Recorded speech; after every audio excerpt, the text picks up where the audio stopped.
구약 학개서 2장 1절로부터 9절까지의 말씀 1344쪽, 1508쪽에 있습니다. 학개서 2장 1절로부터 9절까지의 말씀 우리 한 절씩 교독하시고 마지막 절은 함께 읽도록 하겠습니다. 그해 일곱째 달 그 달 21일에 학개 예언자가 주님의 말씀을 받아서 전하였다. 너는 스라엘의 아들 스룹바벨 유다 총독과 여호사닥의 아들 여호수아 대제사장과 남아있는 백성에게 전하여라. 너희 남은 사람들 가운데 그 옛날 찬란하던 그 성전을 본 사람이 있느냐? 이제 이 성전이 너희에게 어떻게 보이느냐? 이것이 너희 눈에는 하찮게 보일 것이다. 그러나 스룹바벨아 이제 힘을 내라. 나 주의 말이다. 여호사닥의 아들 여호수아 대제사장아 힘을 내라. 이 땅의 모든 백성아 힘을 내라. 나 주의 말이다. 내가 너희와 함께 있으니 너희는 이를 계속하여라. 나 만군의 주의 말이다. 너희가 이집트에서 나올 때에 내가 너희와 맺은 바로 그 언약이 아직도 변함이 없고 나의 영이 너희 가운데 머물러 있으니 너희는 두려워하지 말아라. 나 만군의 주가 말한다. 머지않아서 내가 다시 말한다. 바다와 물을 흔들어 놓겠다. 또 내가 모든 민족을 뒤흔들어 놓겠다. 그때에 모든 민족의 보화가 이리로 모일 것이다. 내가 이 성전을 보물로 가득 채우겠다. 나 만군의 주가 말한다. 금도 나의 것이요 금도 나의 것이다. 나 만군의 주의 말이다. 함께 읽겠습니다. 그 옛날 찬란한 그 성전보다는 지금 짓는 이 성전이 더욱 찬란하게 될 것이다. 나 만군의 주가 말한다. 내가 바로 이곳에 평화가 깃들게 하겠다. 나 만군의 주의 말이다. 아멘. 할렐루야. 네, 오늘도 귀하고 복된 은총의 날이 되시기를 주님의 이름으로 소망합니다. 아울러 어제도 우리 중보기도팀에서 함께 기도하였는데요. 우리 목자 장로님이 오늘 또 수술을 앞두고 계십니다. 우리 장로님의 수술, 또 우리 장로님뿐만 아니라 우리 환우들을 위해서 또 우리의 삶을 위해서 기도하고 계신 우리 믿음의 적는 교우들을 위해서 오늘도 기도해 주시고 하나님의 은혜와 평강이 함께하기를 간절히 바랍니다. 오늘은 학개서 말씀을 읽었습니다. 학개서 말씀은 성전을 재건하는 말씀이기 때문에 사실은 우리가 예배당을 건축할 때 많이 인용하는 말씀이기도 합니다. 그러나 사실은 이 학개서에서 말씀하고 있는 이야기는 건물을 잘 짓자, 건물을 잘 지면 하나님이 복을 주신다 이런 이야기가 아니라 정말 하나님의 영이 임재하시고 하나님이 함께 하시고 그 내가 너희들과 함께하는 그 영광, 나중에 영광이 더 크게 될 것이다 라고 하는 약속의 말씀입니다. 그러면서 성전을 재건하면서 절망하고 또 낭망하고 또 진도가 이루어지지 않는 그 민족을 향해서, 백성을 향해서 하나님이 다시 한번 자신의 말씀과 함께하고 있다는 것을 선포하고 있는 말씀이기도 합니다. 사실 참된 성전은 누가 되시냐면 우리 주님이신 예수 그리스도가 되십니다. 그리고 참된 성전으로 오신 예수님이 그 예수님으로 인하여 우리 고린도후서의 말씀을 보시면 우리의 마음이 성전됨을 바울을 통해 이야기해 주십니다. 성전이라는 곳은 우리가 건물이라고 하는 이제 생각을 할 때가 있지만 구약에서 말씀하고 있는 성전은 어떤 곳인가요? 하나님의 영이 임하는 곳, 하나님이 임재하는 곳입니다.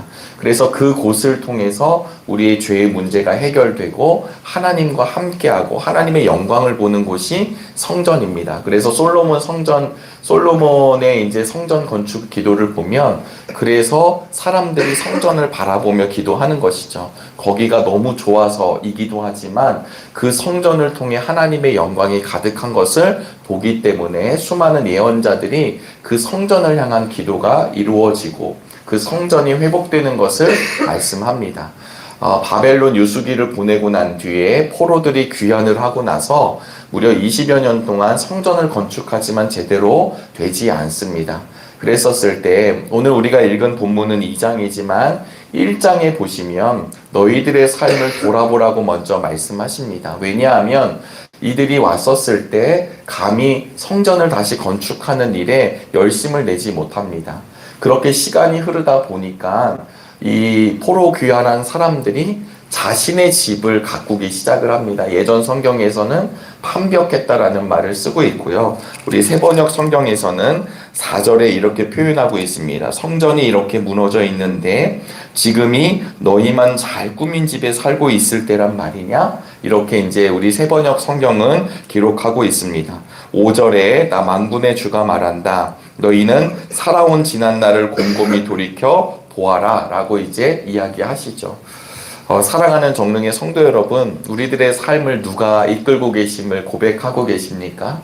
학개서의 말씀을 인용해 보면 우리들이 먹고 마시는 것, 결혼하고 사는 것, 아이들을 키우는 것, 이 모든 것, 우리가 농사를 짓는 것, 소출을 얻는 것, 이 모든 것이 우리들의 노력이 아니라 하나님이 허락하셔야만 가능하다라는 것. 그래서 너희들의 행실을 돌아보라.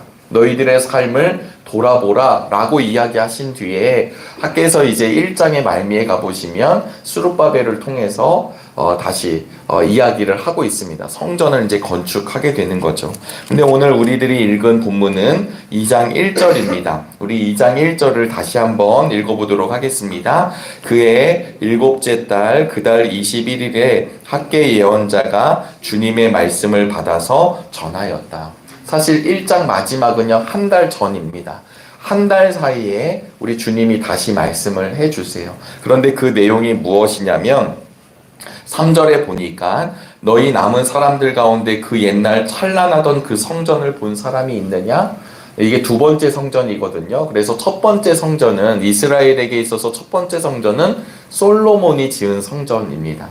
두 번째 성전은 지금 학개서가 이야기하고 있는 수룹바벨 때 지어진 성전, 보통은 수룹바벨 성전이다 얘기합니다. 제2성전이 되고요. 이 이후에 나온 성전이 누구냐면 언제냐면 예수님 당시에 지어진 헤롯이 만든 성전, 헤롯 성전이 제3성전이 됩니다.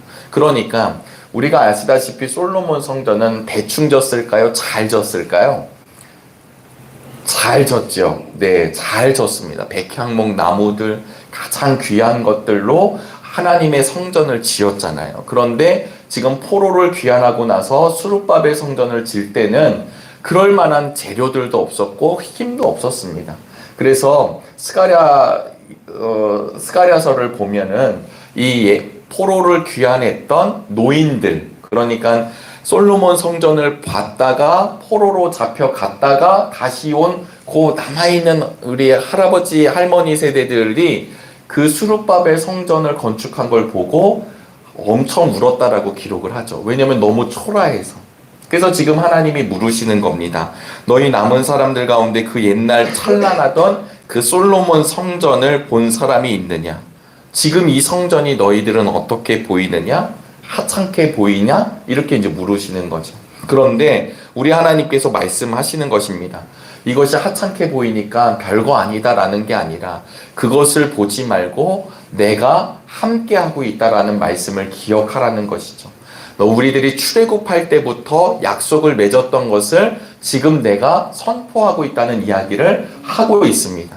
여러분, 이 성전의 이야기가 어디까지 연결이 될까요? 우리 5절의 말씀을 보면 너희가 이집트에서 나올 때에 내가 너희와 맺은 바로 그 언약이 아직도 변함이 없고 나의 영이 너희 가운데 머물러 있으니 너희는 두려워하지 말아라.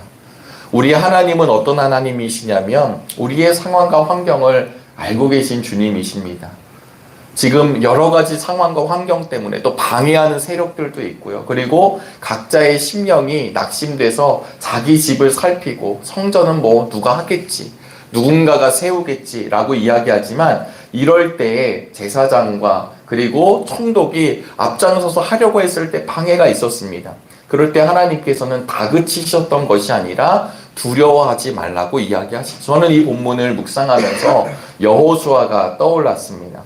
여러분, 여호수아가 모세와 함께 했었습니다. 그럼에도 불구하고 이제 모세 다음에 여호수아가 그 사명을 이어받을 때 여호수아의 마음이 얼마나 떨렸을까요? 어떻게 감히 내가 모세를 감당할 수 있을까? 내가 모세와 같이 어떻게 하나님의 백성들을 이끌 수 있을까? 내가 과연 그럴 만한 그릇인가?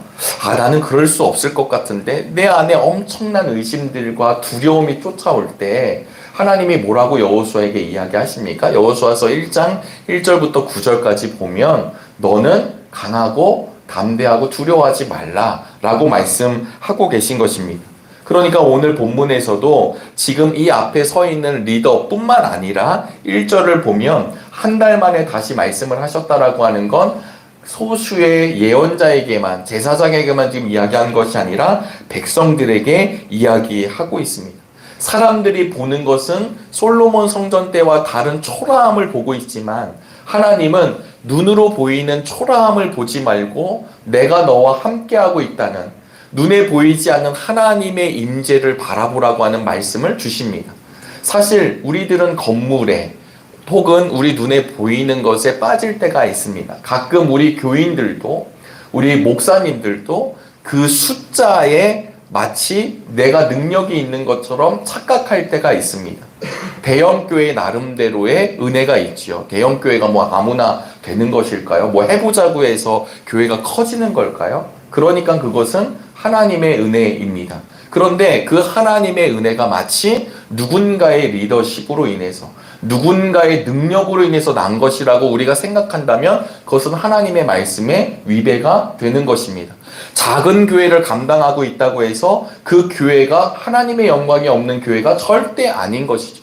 평생토록 하나님께서 만들어 붙여주신 양떼들을 위해 기도하는 목자들이 있습니다. 평생토록 그 지역을 섬기는 목사님들이 계시고 평생토록 교회를 지키는 수많은 장로님들이 계십니다. 그것을 우리의 눈으로, 우리의 기준으로 여기는 잘 되고 있고 여기는 안 되고 있다고 재단할 수 없는 영역입니다. 왜냐하면 우리는 그만큼 연약하기 때문에 눈에 보이는 것으로 판단하는 죄성이 있죠. 근데 오늘 성경은 그것을 이야기하지 않고 눈에 보이지 않는 하나님의 영광, 하나님의 임재를 이야기합니다.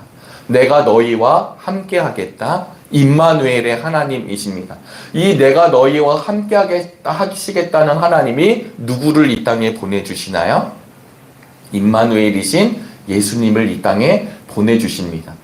이 성전이 어떤 곳인지를 알지 못하면 우리들은 구약에는 옛날 성전이 있었고 지금 신약시대는 예배당이 있나 보다 이렇게 생각할지 모르지만 우리 교회는 예배당이 교회가 아니라 우리 모두가 모인 이 공동체가 교회가 되는 것입니다. 예수 그리스도를 믿는 자들이 모인 공동체가 교회를 이루어 갑니다. 두세 사람이 모인 곳이 교회가 이루어 가는 것입니다. 그런데 여러분 아시다시피 그 더 화려하게 지었던 헤롯 성전, 왜냐하면 이스라엘 사람들의 마음에는 이 수룹바벨 성전이 늘 약했거든요. 그러다 보니까 그 이후에 짓는 성전을 강하게 짓고자 하는 열망이 있었습니다. 거기에 헤롯이 껴 들어가죠. 헤롯은 이방인입니다. 사람들이 헤롯을 인정하지 않았을 때 이 종교 세력들과 결탁하여 마음껏 이 성전을 지을 수 있도록 무려 80년 동안 헤롯 성전을 짓습니다. 62년에 완공이 되거든요. 그런데 이 64년에 완공이 된 헤롯 성전이 언제 무너지게 될까요?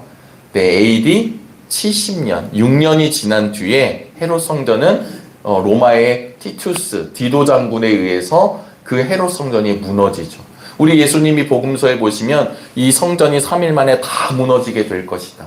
이스라엘 백성들이 절대 이해할 수 없었던 말이지만 그 건물 성전이 무너지고 참된 성전이 누구시라는 것을 이야기하시는 걸까요? 바로 예수님이 진짜 성전이라고 하는 것을 말씀하고 있습니다. 사랑하는 우리 정릉의 성도 여러분, 오늘 이 학개서에서는 그 말씀을 하시면서 사실은 6절과 7절은 우리가 구약을 공부하다 보면 이것은 예수님을 의미한다, 메시아를 의미한다 라고 이야기하면서 9절에 보니까 이렇게 선포하고 있습니다. 그 옛날 찬란한 그 성전보다는 지금 짓는 이 성전이 더욱 찬란하게 될 것이다. 나 만군의 주가 말한다. 내가 바로 이곳에 평화가 깃들게 하겠다. 나 만군의 주의 말이다. 아멘. 여러분, 우리 하나님께서 두려워하지 말아라 이야기하신 뒤에 내가 함께하기 때문에 이것은 더 영광이, 나중 영광이 더 크리라. 예전 성경에서는 이렇게 쓰고 있습니다. 그러니까 이 말씀이 성취가 되면 우리 예수님으로 인하여서 하나님의 영광이 이 땅 위에 가득하게 되는 것을 이야기합니다. 오늘 우리들은 세 번역으로 읽으셨지만 고린도후서 4장 3절로부터 7절에 보면 7절에 우리 말씀은 모든 민족의 보화가 모일 것이고 성전을 보물로 가득 채우겠다 했는데 예전 성경에서는 보화라고 표현을 했었습니다. 고린도후서 4장 3절부터 7절에 보면 이런 말씀이 있죠. 어두운 데서 빛이 비치라 하시던 하나님께서 예수 그리스도의 얼굴에 있는 하나님의 영광을 아는 빛을 우리 마음에 비춰 주셨느니라. 우리가 이 보배를 질 그릇에 가졌으니 이는 능력이 심히 큰 것이 하나님께 있고 우리에게 있지 아니함을 알게 하려 함이라. 아멘. 그 보배가 예수 그리스도의 영광이라는 걸 바울의 입을 통해서 선포해 주십니다. 사랑하는 우리 정릉의 성도 여러분, 성전을 잘 건축하면 하나님의 복이 있습니다. 이 말은 틀린 말은 아닙니다. 그러나 학개서를 통해서 우리에게 말씀하시는 것은 사실은 무엇이냐면 언제나 함께하고 있었던 하나님께서 우리와 함께 하신다라는 것. 예전에는 건물 성전을 통해서 하나님과 교제가 이루어졌지만 이제는 예수 그리스도로 말미암아 우리의 심령이 우리 주님과 함께함으로 하나님의 영광이 임한다라는 것을 말씀해 주고 있습니다. 우리의 행위로 인하여서 하나님을 보는 것이 아닙니다. 우리의 노력으로 주님의 은혜를 경험하는 것이 아닙니다. 오직 하나님이 허락해 주신 은혜로 말미암아 구원을 경험하게 되고 하나님의 은혜로 말미암아 우리가 사명의 길을 걷는 것 기억하실 수 있기를 간절히 바랍니다. 이 사실을 잘 알고 있었던 종교개혁가들은 오직 믿음이라는 슬로건, 오직 믿음이라는 말씀을 선포하고 있는 것입니다.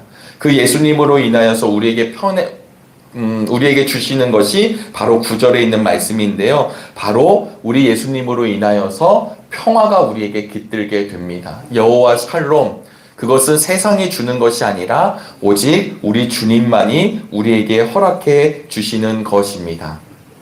히브리서 12장 26절 29절의 말씀을 보면 읽지는 않겠지만 모든 하늘의 모든 것들이 진동하게 될 것이다. 그리고 다 무너지게 될 것이고 우리 하나님은 소멸하는 불이시게 모든 것을 다 흔들어 버리실 것이다 라는 말씀이 나옵니다. 이 말씀은 사실은 오늘 본문 6절 7절 나 만군의 주가 말한다. 머지않아서 내가 다시 하늘과 땅 바다와 물을 다 뒤흔들어 놓겠다 라는 말입니다. 뒤흔드는 정도가 아니라 소멸하는 불까지 오게 되면 무엇이 남겠습니까? 하나도 남지 않죠. 이게 무엇을 뜻하냐면 우리의 모든 노력들, 우리의 모든 애씀들은 다 하나님 앞에서 흩어지게 되는 것입니다. 그럼 뭐만 남게 될까요? 결국은 하나님께서 주신 은혜만 남게 됩니다. 오늘 사순절기를 보내고 있는 우리 믿음의 성도 여러분, 오늘도 우리에게 허락하신 하나님의 은혜를 분명하게 기억할 수 있게 되기를 간절히 바랍니다. 오직 우리의 공로는 주님의 보혈이 되기를 바랍니다. 오직 우리의 공로는 오직 하나님의 은혜가 되시기를 간절히 바랍니다. 그렇게 됐을 때 주님의 영광이 가득 찬다라는 것입니다. 우리가 주님께서 나와 함께 하심을 믿고 그 은혜 안에 굳게 서서 낙심하지 마시고 오늘도 전진하실 수 있게 되기를 간절히 바랍니다. 우리가 이 땅을 바라보면 때로는 어렵고 힘들고 유혹되는 일들 많이 있습니다. 흔들릴 일들 많이 있습니다. 오늘 주님이 말씀하십니다. 내가 너와 함께 하고 있으니 힘을 내어라. 내가 너희와 함께 하고 있으니 너희는 일을 계속하여라 라고 하시는 우리 주님의 음성에 아멘으로 응답하는 믿음의 날 되시기를 주의 이름으로 축원합니다. 기도하시겠습니다. 하나님, 우리의 시선이 보이는 것에 빠질 때가 있습니다. 우리의 시선은 늘 화려한 것에 멈출 때가 있습니다. 우리의 시선이 늘 큰 것에 머무를 때가 있습니다.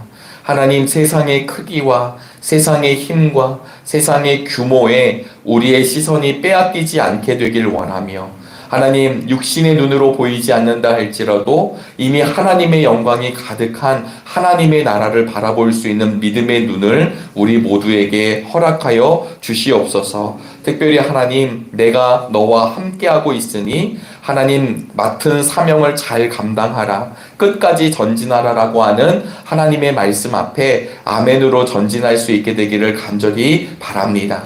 특별히 사순절기를 보내고 있습니다. 하나님께로 더욱 가까이 가는 믿음의 시간이 되도록 인도하여 주시옵소서. 하나님, 오늘 특별히 수요일입니다. 수요 예배 가운데 함께하여 주셔서 하나님 예배 가운데 거하시는 하나님의 은혜를 누리게 하여 주시옵시고 하나님의 비전을 함께 나누게 하여 주시옵시며 예배를 통하여 우리의 몸과 마음과 영혼이 회복되는 축복을 누리게 하여 주시옵소서. 특별히 우리 할렐루야 찬양대가 예배를 돕습니다. 하나님, 사랑하는 우리 할렐루야 찬양대원들의 몸과 마음을 지켜주시기를 원합니다. 하나님을 늘 찬양하는 그 찬양의 삶이 이어지게 하여 주시옵시고 그 누구보다도 아름다운 찬양을 통해 하나님 나라가 확장되는 복을 누리게 하여 주시옵소서. 또한 특별히 우리 이목자 장로님 오늘 수술을 앞두고 계십니다. 뿐만 아니라 우리 정릉에 많은 우리 교우들이 또 환우들이 계십니다. 하나님 함께하여 주시옵소서. 수술 앞에 또는